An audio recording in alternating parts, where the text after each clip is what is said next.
Good afternoon or good morning from wherever you are, and welcome to our first in a series of our webinars in partnership with NACo on cybersecurity best practices for local governments. I know that we have a lot of folks who are going to be joining us from around the country, but we are going to go ahead and get started in the interest of time. Connor, if you can go to the next slide.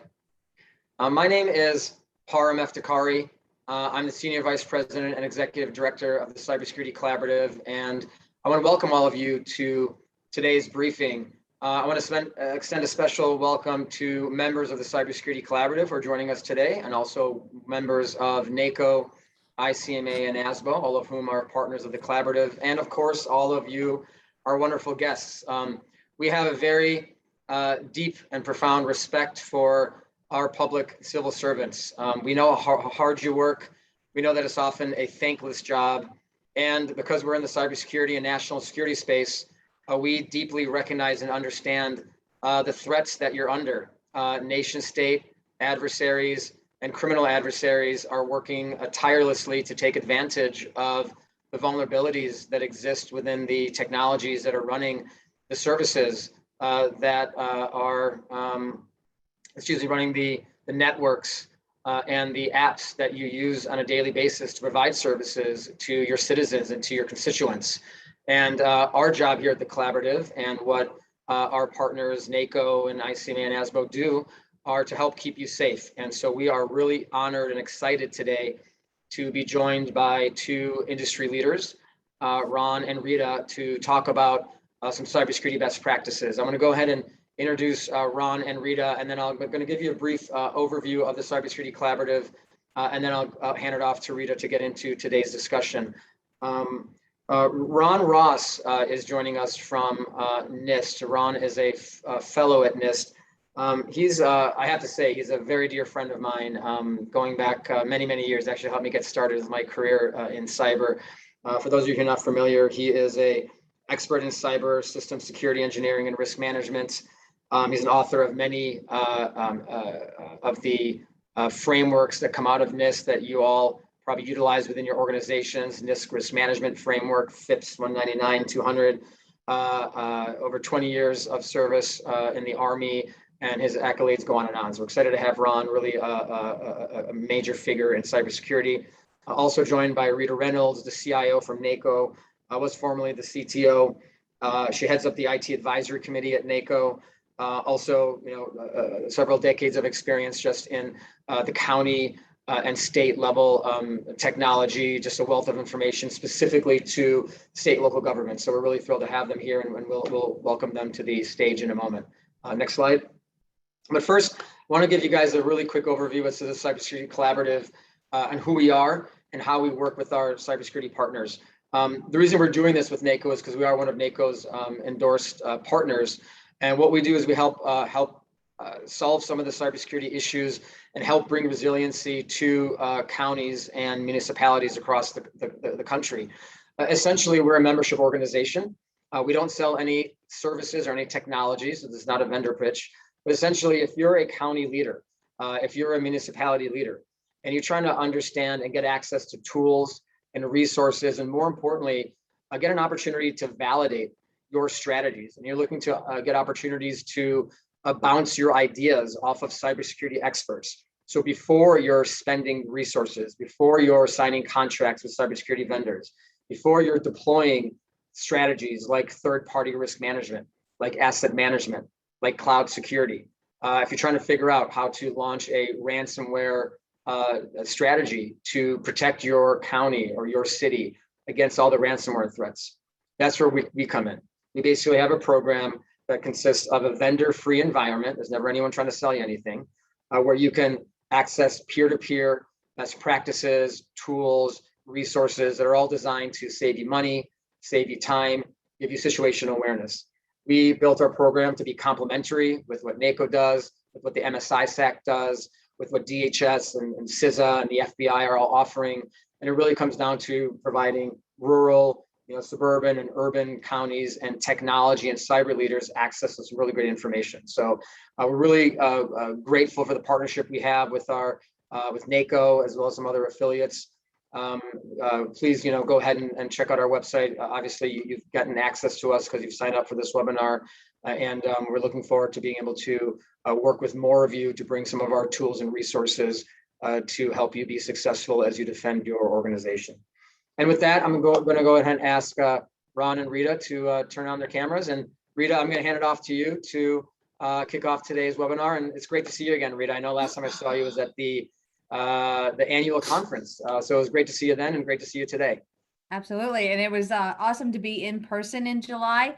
It's been a while since we had the opportunity to talk with each other and in person. So thank you. And I want to thank the collaborative for this opportunity today to share about NACo's best practices and priorities when it comes to cybersecurity.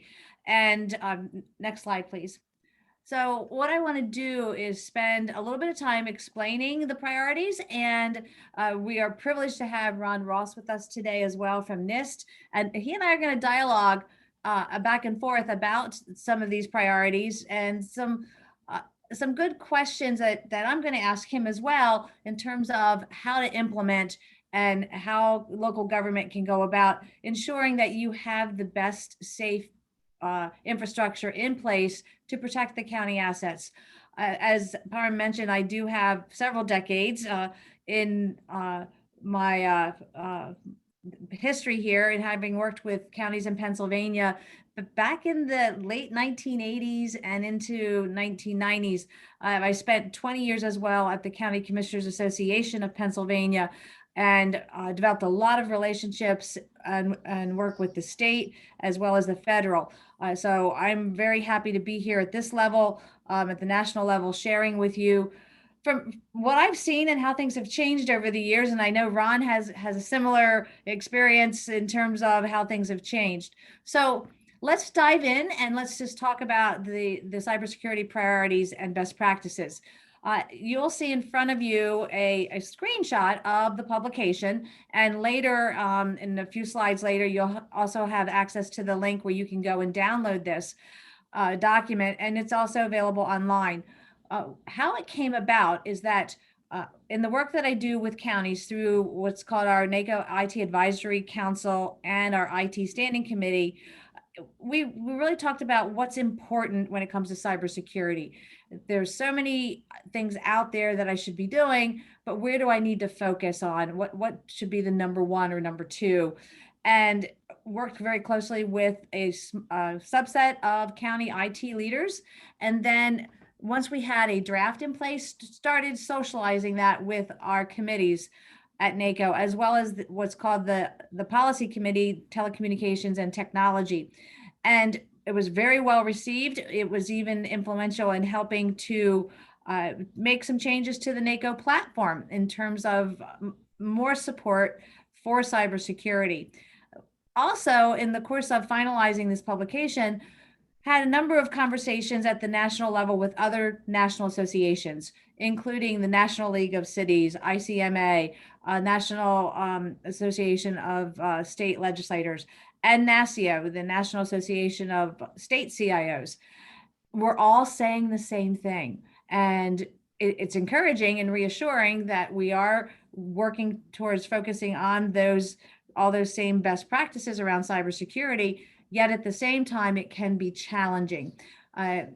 The publication, really is supported by industry standards as well as federal priorities. And so what I like to do, next slide, there's about 3 or 4 slides here. I just want to run through the priorities quickly, but explain the document to you. So you'll see there's 3 icons here. One has a $ in the middle, and the next one has a star, and the last one has a muscle. And there's meaning to those. Each one is needed when it comes to implementing cybersecurity. You need money. The direct result, the impact that it can have on cybersecurity is the star. And then you also need human resources to, in some degree, to implement some of these best practices. If you see a complete dark circle around the icon, that means that it's going to cost you a bit more than another one that, for example, if you look on the slide here, that .gov. There's some cost involved, but not near as much as there is with multi-factor. And then how much effort in terms of human resources within your county, mostly with IT, are needed.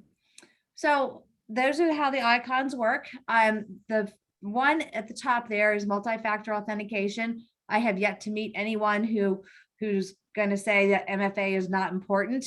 And then there's additional language there. DMARC is a technical one, and most of you, I think, from the technical community won't spend a lot of time, like I said, on each of these, because we are going to delve into some general and some specifics later on. .gov, there is a distinct push for .gov at the federal level, and rightfully so, when you think about that extension and the additional securities that it brings. Next slide, please. So there's a total of 11, just so you're aware. Monitoring tools. I have a lot of conversations across the board with local government and state agencies, and it's, can you monitor too much? Or are you monitoring at all? And well, what does that cost be? And in many cases, the tools can be expensive, but they're not near as expensive as what you might face when it comes to remediation of a breach or the ransomware. The next one, we're really working on defining this even more. We called it certified third-party providers. And I actually just saw a note, an email about StateRAMP. They are working towards coming up with that type of list. And it refers to the fact that our third-party providers that work with us at the local level are very important. We need them. They have great solutions, but we need them to be secure in what they're providing. And then regional expertise resources. Some of you I know that are listening in may be from a small entity, small organization, or medium size, and you know it's a challenge to implement a lot of these best practices and priorities that I'm talking about. And so what we were looking to do at NACo is explore the regional expertise and applying that where a group of counties may share a particular expertise, something like a CISO for travel or a security navigator. I know that there is definitely support for that at the legislative level, and we're hoping to see some funding come out of that, those efforts. Next slide. And just a few more here. IT assessments, they are necessary. We're going to talk a little bit about that later.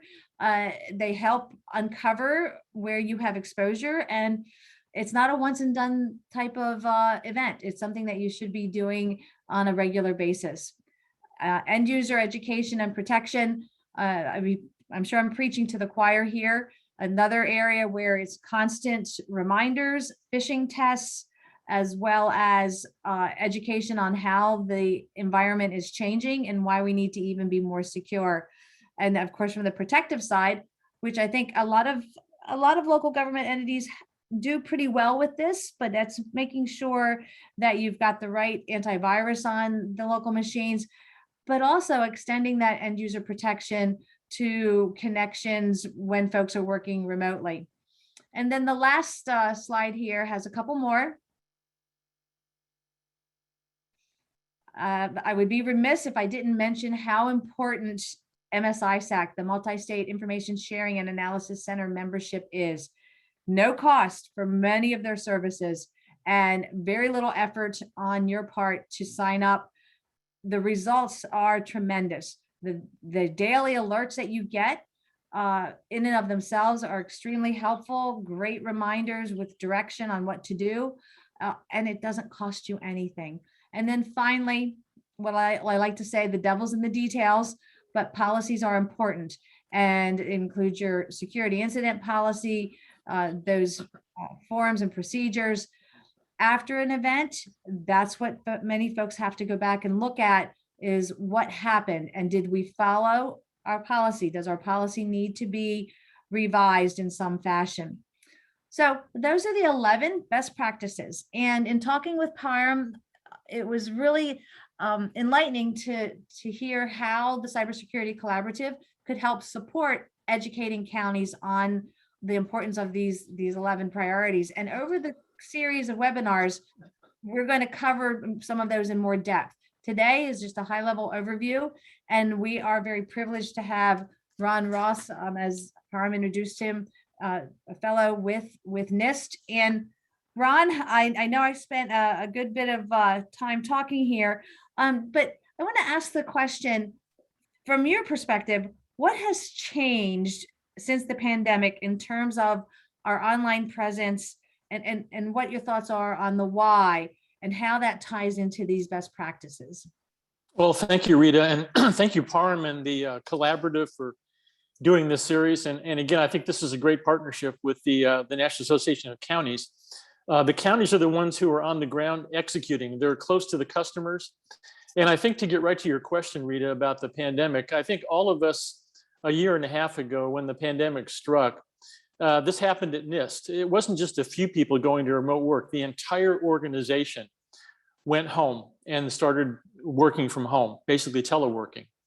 And I think we'd always been doing telework, but we had never done it at the scale that we saw during the pandemic. And so it presented a lot of new challenges. I don't think there's actually anything new with regard to protecting systems that the pandemic, that was unique to the pandemic. It was just the scale at which it happened. And so I think, to be clear, cybersecurity and the things that we do day to day, this is an enormously challenging and difficult problem space. And we fully understand that a lot of the organizations out there, especially the ones who may be smaller counties or smaller organizations, don't necessarily have all the resources that we have at the federal level to deal with these problems. So I'm hoping today we can go over and try to simplify. I think the one thing I would say is that don't become overwhelmed with the enormity of the problem. Every problem can be solved. Just you have to attack it one step at a time. And there's a saying I like to use, to break the complex problem down into smaller, meaningful pieces, and do one thing every day that moves the ball forward. And you're going to see results that way. You're not going to break the budget. And you can actually do a lot of common sense things that were shown on the last couple of slides. Some of those don't cost a lot of money. They're just getting down and writing a policy, or writing some procedures so your folks know how to implement the policy, and what happens when the adrenaline starts to flow after that ransomware attack hits. These are some of the things that we hope you'll get from the series to be better prepared for the reality that we're facing in cybersecurity today. And I want to elaborate a little bit. I fully agree with you on not feeling overwhelmed. And we can do something every day. I'll share a little bit of my personal experience here at NACo. We are in the process of evaluating an assessment that we had done, and we did the call and just went through, okay, here's some things we have to look at, and several things that you overlook sometimes because you get so busy and you forget to go back and check. Okay, we disabled certain accounts, and have we checked every server to make sure everything's patched? And I was encouraged because the network engineer just sent me a note this morning and said, hey, just giving you a note. Here's what I did yesterday. Here's what I'm doing today. And it's not everything that was in this assessment, but it's something. And I know that we're better protected today than we were yesterday, and that it's also an ongoing process. Just because we've improved our protection today doesn't mean it's going to stay that way. So staying alert. So appreciate what you said there, for sure, Ron, about not getting overwhelmed, and doing something is better than doing nothing. So let me just talk about and ask this question of you. What are the top 3 immediate actions that you believe counties can take to make a difference in their cybersecurity programs? I know I have 11. I do have my top 3 in my mind, but I want to hear from you, Ron, what you feel the top 3 are. Well, there are just so many things on my list of things to do. But again, going back to what I just said, I try to break the problem down, and I try to go to the things that I think can make the biggest difference first. And I think clearly the one that rises to the top of everything gets to the notion of complexity. The technology that's out there today that we buy routinely off the commercial marketplace, it is so awesome, and it gives us such great capability, but it's also very complicated. And the fact that the technology is so affordable, smartphones, tablets, these things are well within the reach, which means we're buying a lot of information technology, and we're sometimes just buying it and hooking it up and then forgetting about it. So the number one thing I would recommend to every county, whether it's a large county or a small county, is to do a complete inventory of everything on your network, every piece of software, every server, every piece of hardware, and understand exactly what you own. Now, just a very quick story. One of my good buddies was the chief information security officer at one of the NASA space centers. And he knew they had a huge amount of unaccounted for inventory out there. So one day he came in at great risk and he decided to turn everything off and wait for people to call him and see who was complaining about losing a resource. And he got the phone calls, but he almost lost his job doing that, but he got the phone calls, but he discovered that there was about 25% of the devices, the software, nobody ever called about. It was unaccounted for. People had purchased things, forgot about them. And the one thing is clear, if you own something and are not managing it today, that is a huge vulnerability. So the first thing is do the inventory. And the second part of that is do a spring house cleaning. Go through and get rid of all applications and servers and devices that are not mission essential to the county. And I know in the federal government, we have a lot of stuff that we could get rid of. We just have a lot of things that people buy, and it just kind of grows over time organically. And that's dangerous. Everything that grows organically is what the adversary calls a attack surface. And that gives them a lot more opportunity to do damage to you. So do the inventory, do the spring cleaning, and the third, whatever's left in your inventory that you need, make sure that you get the latest version of that software or hardware. Update it, because every time the big companies come out with the next generation of operating system or application, they're improving the security features in that product. And the kind of the flip side of that is, once you have that later version, make sure that every Tuesday, whenever you hear that latest patch that gets announced, jump on that right away, because once that is announced publicly, the adversaries understand that you have that potential vulnerability and you're on the clock. They're going to be working in real time to try to exploit that vulnerability before you can close it down. So that's kind of the first thing that deals with inventory. The second thing I would do is prioritize your assets. We have a lot of assets within every organization. Figure out the things that are most critical and move those to the top of the stack. Parham mentioned one of our standards that we published at NIST was FIPS 199. Everything on the NIST website is freely available. I think we'll have the web link up there by the end of the webinar today. But we have a very simple standard we call it the triage. Everything you own gets put into a bucket. It's either high impact, moderate impact, or low impact. Where low impact is, if you lose that capability, it's of limited adverse impact. Your critical assets, your mission essential assets and systems, if you lose those, severe or catastrophic effect on the customers in the county that you're part of. Now, the reason that's important is you can then start to protect those assets to a higher degree. We call those security domains. And by separating your assets to the critical assets, you can do a better job at focusing on those things that really matter, that can really cause you great damage if they're compromised. And then the last thing, as Rita mentioned, the number one thing on her list was multi-factor authentication.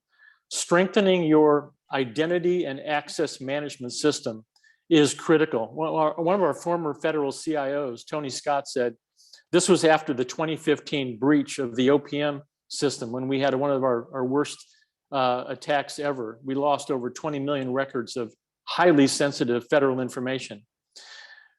50% of the attacks that are launched could be shut down immediately with good two-factor authentication, which means if you're using just simple passwords and credentials, those are weak forms of access control and identification authentication.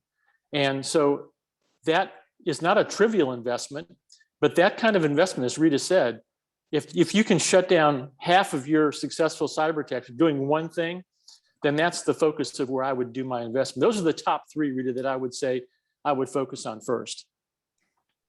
Great, thank you. And of course, as you know, I do preach MFA a lot, but everything that you just mentioned is equally important.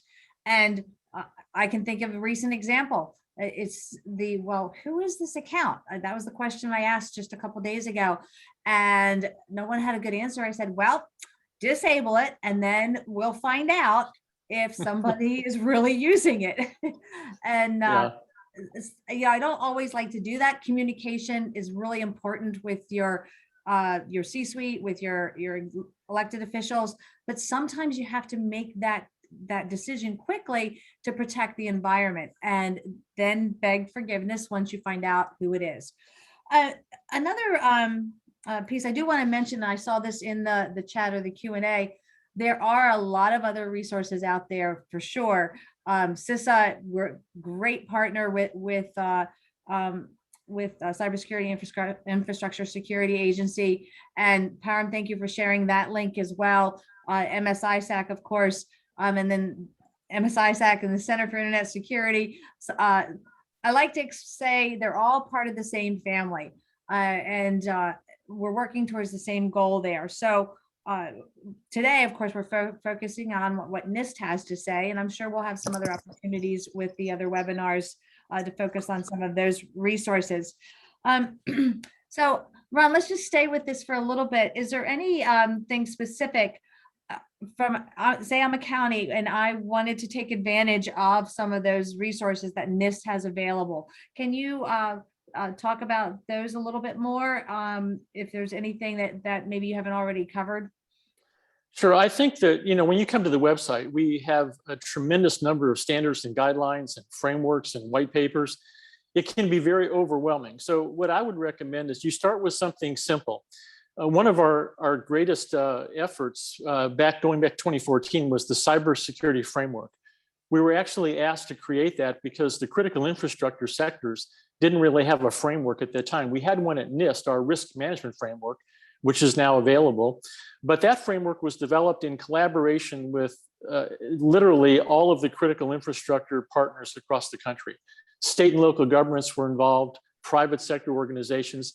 I like that framework because it's simple. It's about 40 pages, and it allows the senior leaders of the county to get their arms around a very complicated problem. It's organized in 3 different parts. It talks about the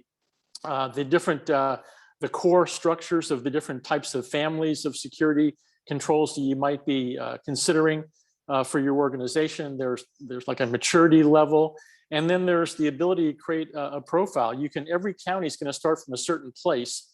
This is where we are today, and this is where we'd like to be in a couple of years. That gets back to our theme of not trying to solve the entire problem at the same time. You have a start state and a goal state, and then a series of actions that you're going to go through over that time.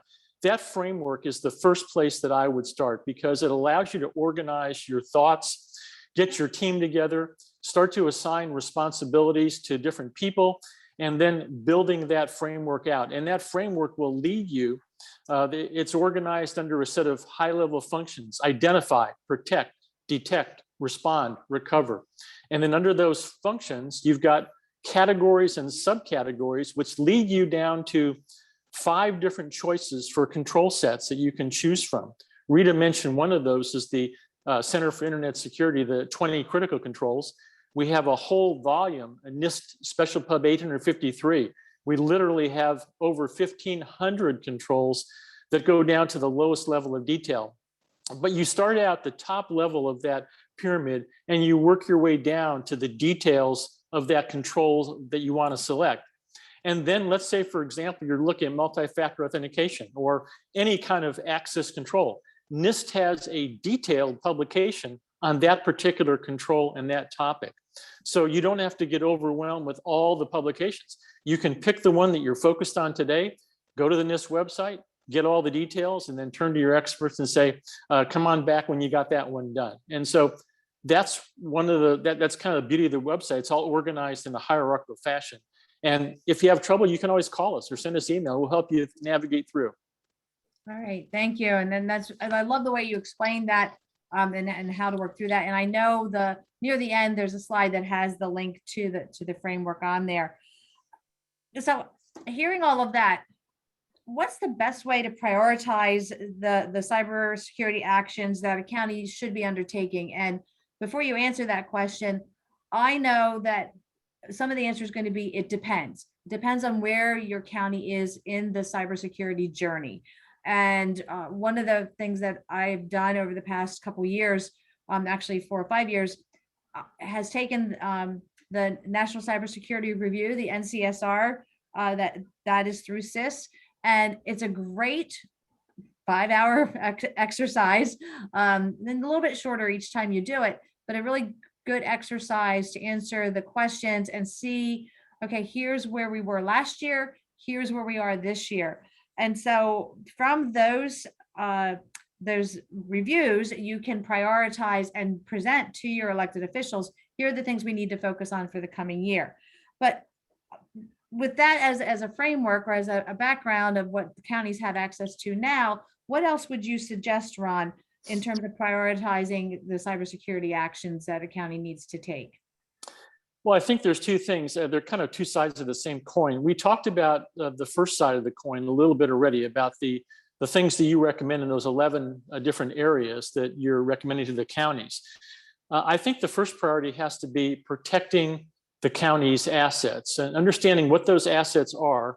And I talked about doing a criticality analysis, so you can put them into 1 of 3 buckets. If 3 is not enough, you can have more buckets, but understanding what's critical and what it means to have a loss. I think a lot of times when these attacks happen, especially ransomware attacks, people kind of know that those attacks can happen, but surprisingly, it catches people off guard because they don't think it's going to happen to them. And I think one of the things that we're seeing now is that we're moving to more of a multi-dimensional strategy. We've always tried to stop the bad guys at the front door, cyber hygiene, all the things on the NIST website. But we know that even if we do everything right, there's 5 to 10% of these attacks that may get through. And that's because the adversaries are smart, they're well-resourced, they have access to some of the best attack tools on the planet. So the next question on the other side of that coin is, what do I do when that attack happens? And I think this is where you have to personalize it. Every county is going to be different. Every county may have different critical assets, but you have to say, what if we had a ransomware attack today? Or what if we had an attack that took down one of our critical resources, or the water supply got compromised? You have to kind of play that scenario out before it happens. And so in addition to establishing that level of protection through cyber hygiene, you have to look at the other side of the coin and say, okay, what happens if we were not successful and they get through? And we call this damage limitation. There's a lot of things you can do today that can limit the damage that the adversaries can do once they've compromised your system. And that would include having a good backup and contingency plan, disaster recovery, not just writing it down on paper, but going through an exercise with all of the people who were involved in that contingency plan. So it's like in the military, we used to say, you know, we fight as we train. You can't wait till the day that the disaster happens to start calling people up and saying, hey, what do I do now? You're running on adrenaline at that point, and it's in real time. The actual event is happening. So that plan has to be well understood, and people have to be comfortable in executing that plan as it was designed. Now, with ransomware attacks, this is a particular nagging problem. Not having a good backup and contingency plan, sometimes the adversaries, once they get in, the first thing they're going to do is they're going to go to your backup sites, and they're going to infect that backup site with the same malicious code that they're going to use to in your main server, where they're going to lock up all that information and then give you the ransom note, so to speak. So it's very important that your backups are safe and secure, and you can bring that system back online to what we call a known secure state, a state that's not infected. So planning for the attack ahead of time, protecting your systems and your boundaries to the best of your ability, but planning for the eventuality that you are going to get hit and what's going to happen then. How do you limit the damage? Those are the two things that I would focus on right out of the box. And they're not easy. I'll tell you, this can take time, but again, one step at a time, do the next right thing. Right. No, and I especially like the approach of putting your assets into buckets. that gets to that a good data asset inventory and what is in that data, whether it's PII or HIPAA, how secure and how much protection do you need based on the level of the type of data. Let's change direction here a little bit. And we all know the pandemic was an opportunity in that it opened up, in my thinking, really a gateway to moving to cloud-based solutions a whole lot faster than what we had been seeing. I know Microsoft made the comment, and I'm not going to get the exact years right, but the comment that what would have taken 5 to 10 years of innovation literally happened in 2 to 3 months. And I don't think that's an exaggeration. I was doing a reading here a couple of days ago, and the average individual has opened up 15 new online accounts in the past year. And that doesn't mean they're all going to stay open, but 44%, they said, were permanent accounts. We have such a much larger cloud presence now, with our citizens having online access and our counties moving functions and processes to the cloud. And I'm just wondering, from your perspective, how safe are these cloud-based systems? And are they an effective way, is there an effective way to protect your county data and information and your operations? Because we're not in the data center business anymore. Many of us have moved from on-prem to the cloud even before the pandemic happened. So just want to hear your thoughts on that. Well, that's a really interesting question. We've been actually doing cloud at the federal level. I think Vivek Kundra, one of our first federal CIO back in 2009, was the first federal push toward the cloud services and systems. And of course, there's different types of cloud. You can have a private cloud. The cloud itself is a kind of a computing approach that doesn't force you to buy all the things that you may ever need in hardware or software. You can provision whatever you need almost on a real-time basis. So it's kind of a different way of attacking the problem. It's much more efficient, and it gives customers and counties a greater capability to serve the citizens with the things that they would routinely be doing. And so I think the cloud methodology in general is a really good way to make your operations more efficient, more productive, and to serve the citizens better. Now, having said that, the security aspects are something different.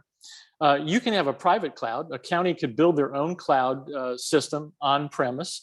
You could have a public cloud where you could go to one of the big cloud providers like Microsoft or Google or Salesforce, whatever your choice might be. Or there are hybrid clouds where you have kind of a combination of the two.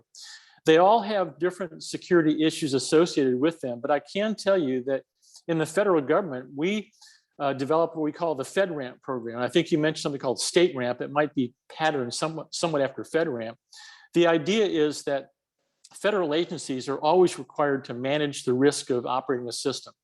Now, when that responsibility goes over to the cloud provider, that doesn't mean you outsource the risk management for the data, the federal data that's going into that public cloud. So we had to have a way to have somewhat a trust or assurance that when we moved our federal data into that public cloud, that it was well protected. So what we did, we defined all of the security controls that we thought were needed for a cloud-based system. And we started, if you remember, I talked about the different buckets, the low, the moderate, and the high bucket for impact and criticality. We actually formed a set of cloud security controls for low, moderate, and now there's high impact systems. Now, what happened is the cloud providers that I just mentioned, there's probably many more than that now in the space, they were required to implement those controls and go through an independent assessment that those controls were implemented correctly, operating as intended, and doing the job they were asked to do. That report then went back to the GSA and DOD and DHS, and they analyzed that data. And when they were satisfied that the cloud provider was providing an adequate level of protection as we defined our needs, then that would go into what we call an authorized bucket, so to speak. And then you could come into the FedRAMP website, and if you were looking for platform as a service, software as a service, infrastructure as a service, you could find vendors who had been approved for that particular service and that offering. So that is the customer assurance that we were looking for. Now, there's no reason why the states and local and county governments couldn't do the same thing. Mhm. Now, there are people out there, I know, I've seen them in the federal government say, you know what? Nobody outside can do a better job than I can. They're protecting my data. But I'm going to tell you, having looked at every federal agency and you know, kind of been up close to this problem, sometimes we overestimate our ability to do that job. We're all human, we're busy, we have lots of things going on.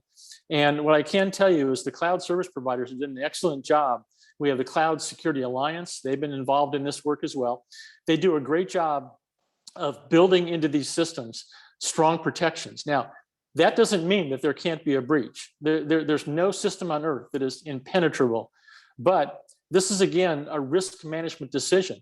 You may find it's going to always cost a little more to take those systems you have now and port those up to the cloud. You're not just moving data into a new environment. You're actually changing the way you're doing your methodology and the services and the things that you provide. So that initial uptake in cost will then drop off precipitously because you're not going to have to own and operate and maintain every one of those servers and software applications that you had to manage before. So there's some analysis. Every county has to do that analysis and come up with their decision. But I can say that we work really hard to make sure that those cloud providers are doing the right thing with regard to security. Right. And I do want to emphasize here that ultimately the responsibility comes back to the county. If there Yes. is a breach, if the data is compromised, then the notifications and the legal requirements are on the county to follow through.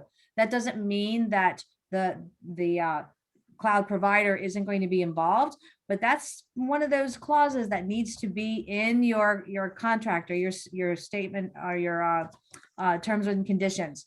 So taking this a little further, I know you talked about how important security is, and taking it down into what I would call the individual privacy level. I just saw an article today about a state where their state employees' social security numbers and names were actually uploaded into a server that wasn't publicly available, but was available to every state employee.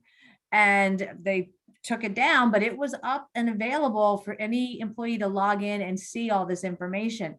So back to your comment about human error, that those things are going to happen, but it made me so much even more aware that individual privacy is very important, and it is an issue for county governments.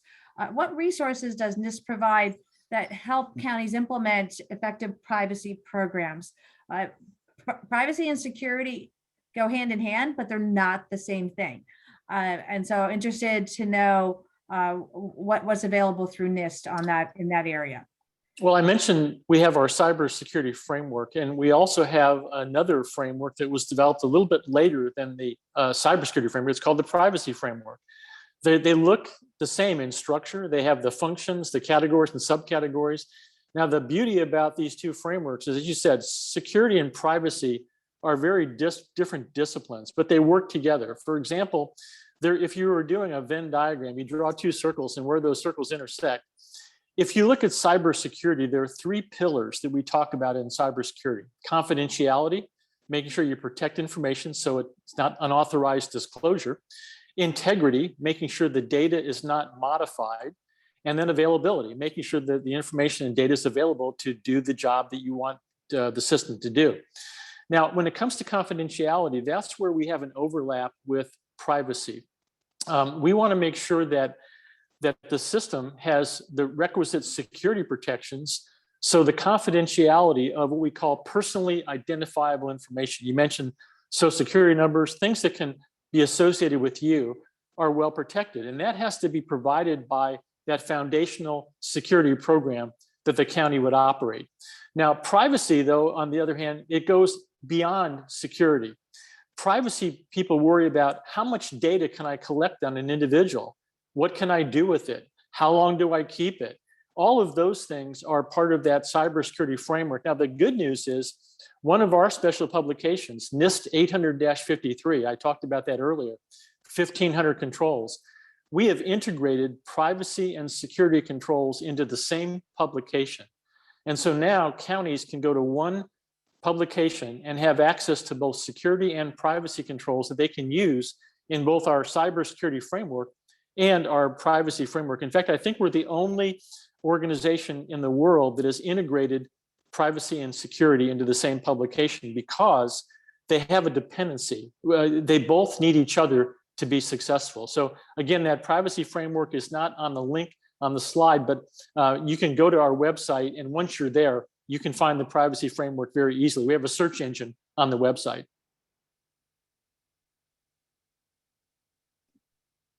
Sorry about that. Thank you for sharing that about the privacy framework. I've been making some notes as well. One of the things I will go back and do before tomorrow, we have a, I'll talk about the Tech Exchange in a minute, but I'm summarizing some of these key points and want to make those who weren't able to attend today, make some of this information available to them.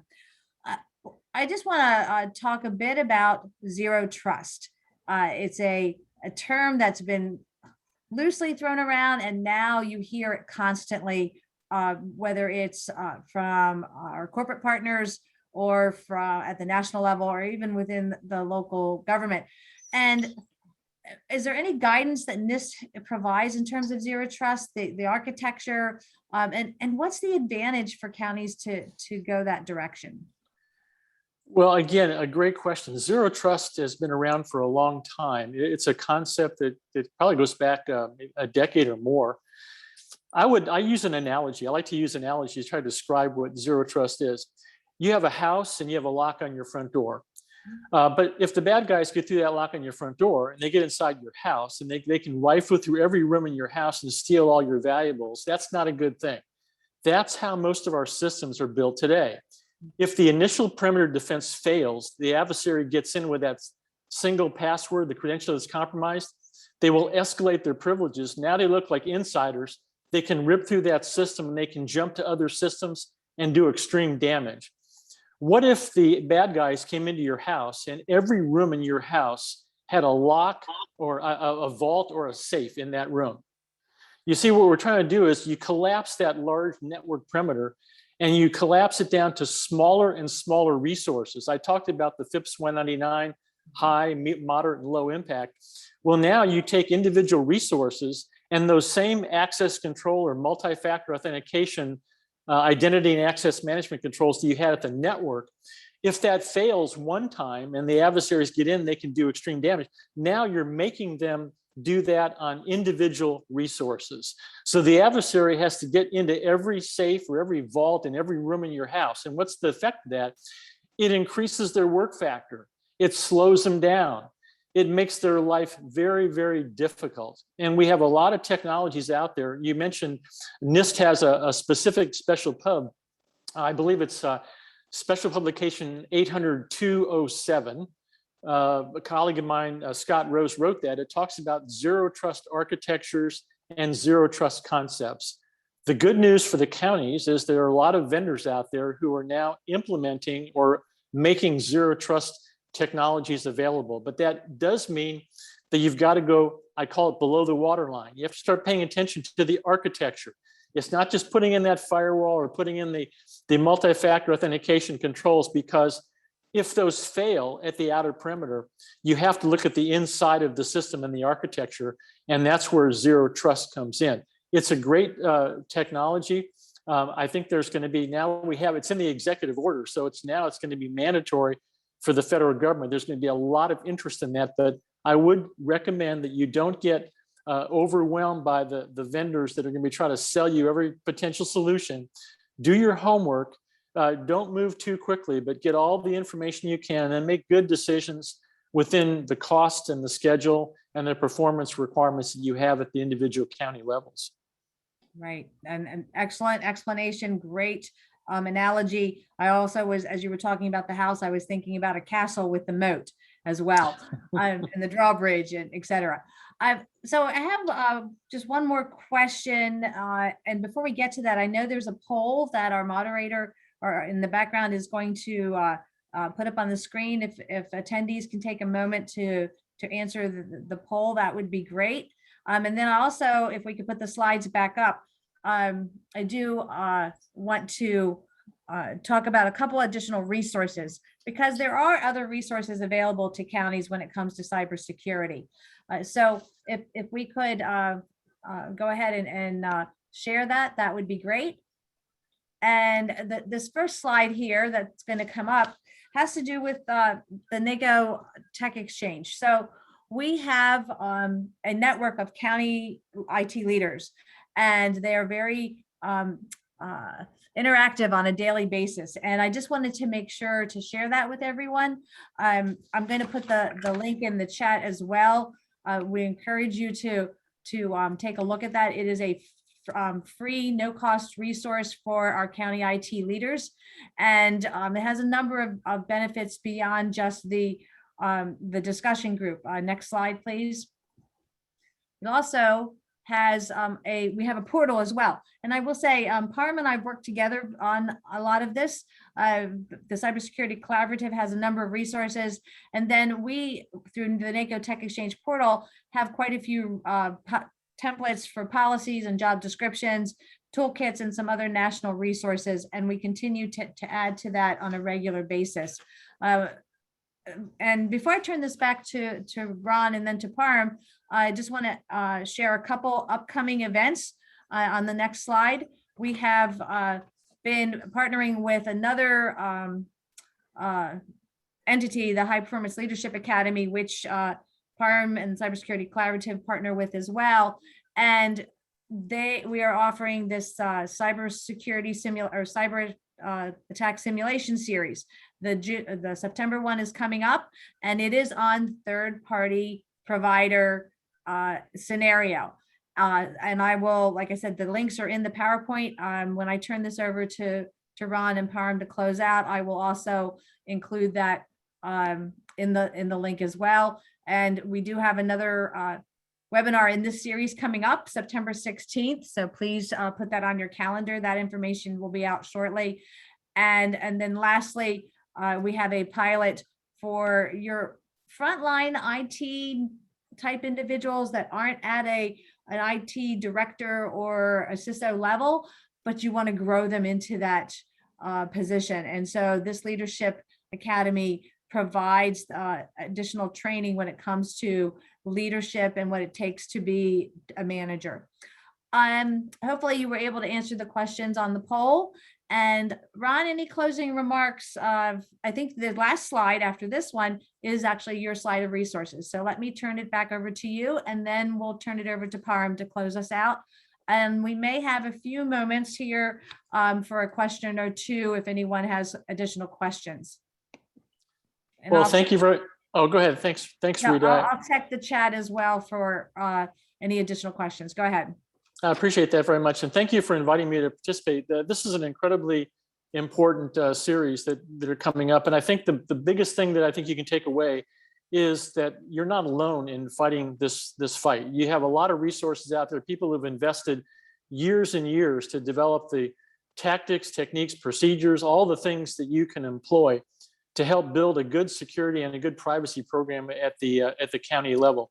On this slide, the main website where we have our Computer Security Resource Center is up in the upper left-hand corner. I mentioned the cybersecurity framework. That's the direct link to that web page.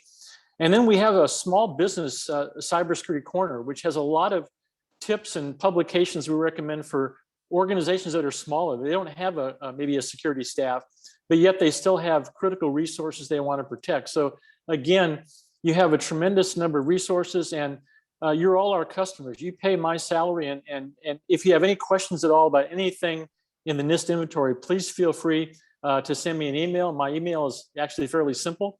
It's ron.ross@nist.gov, and I will answer the email. And if I can't answer your question, I will direct you to one of our subject matter experts who hopefully can answer your question. Again, thanks Rita and Parham for allowing me to participate today. So Ron, and thank you. It's been great to interact with you. We have a question here, so let me ask it. How can you secure and protect IoT devices and cloud-based security cameras. One example is the Verkada IoT devices that are out there. Well, that's a great question. The good news is that our security controls I mentioned in 800-53, those controls are technology and policy neutral. So for example, even on a smartphone or a tablet, you're going to have access controls and identification authentication. Those controls sometimes are applied differently because the small form factor of the device. But nonetheless, the basic concepts of protecting any computing system, any computer, no matter how small or how large, those concepts are solid and they're sound. You just have to, I would recommend going to the NIST website and trying to find the publication on mobile device protection. We literally have publications that can give you guidance on protecting IoT devices. In fact, we have a whole program on IoT security. And our team is coming up with a set of best practices on how to protect IoT. So again, there's a lot of things out there that can help you inform and guide your decisions so you don't get overwhelmed and just feel helpless. Great, thank you for that. Parham, we're going to turn it over to you unless you see any additional questions in the chat. No, I don't see any questions. I just kind of in closing wanted to, Ron and Rita, I wanted to thank you guys. This was a compelling discussion, a great discussion. And I will attest to Ron being available. It's kind of a joke between Ron and I, but when I mentioned earlier that he helped me get my career started, we don't have time to get into it, but in short, I got a one-on-one tutorial on a Saturday morning. I messaged Ron and he actually texted me and said, I'm available if you want to talk. And I chatted his ear off on a Saturday morning about well over a decade ago, I think at this point, and here we are today. So he's not exaggerating. He's very generous with his time and he's very passionate, as is Rita. So Ron and Rita, thank you so much. And to all of our attendees, thank you. This was great information. I just want to reiterate, there's so much freely available information out there from our federal partners, from NACo, from the Cybersecurity Collaborative like we did today. And of course, we're also here to help you out at the collaborative. We're excited to be partners with NACo, and we actually, and for our members who are listening on IoT and mobile device security, there's some great resources in our members portal as well. So if you search in there or reach out to Connor on member services, he can help you find that. Go to our website, learn more about us, and we will see you next month in the next of our series on how to keep state and local governments more secure. We'll see you next time. Thanks, everybody. Take care, everyone.